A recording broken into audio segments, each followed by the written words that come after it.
наврӯзи хуҷастапайро сокинони шаҳри турсунзода бо дастовардҳои назаррас истиқбол намуданд.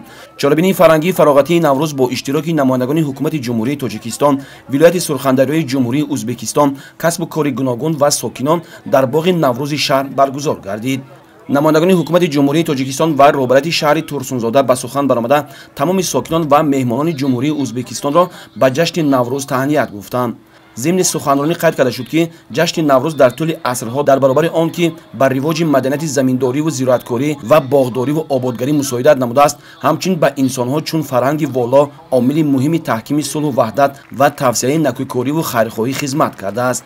مهمانان جمهوری ازبکستان در رفت سخنرانی ذکر کردند که راهبران دو دولت، اساسگزار صلح و وحدت ملی پیشوای ملت، پرزیدنت جمهوری تاجیکستان محترم امامعلی رحمان و پرزیدنت جمهوری ازبکستان محترم شوکت میرزیوف بهر رشد و تقویت بخشی رابطه‌های بسیار ساحه و همکاری‌های متقابلا سودمند که به دورنمای منبع همکاری‌های دو جانبه روانه کرده شده است، از تمام امکانات‌ها استفاده می‌برند.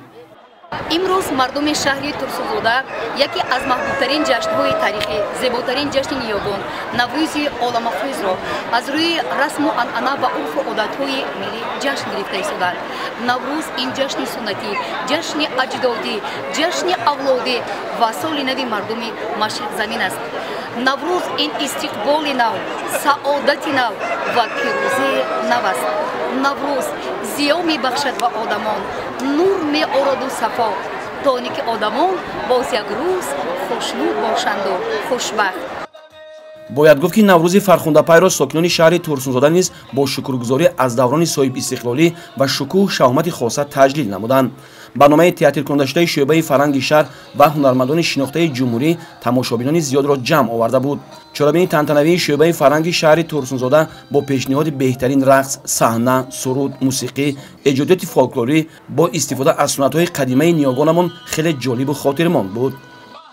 ای دوست بیا باز به نوروز رسیدیم، نو قصه بپرداز به نوروز رسیدیم، در پرده گل بود نوا کرده پریشان، ای مرغ خوش آواز به نوروز رسیدیم، ای باغ گل افشان بغل باز مبارک، ما هم به دل باز به نوروز رسیدیم.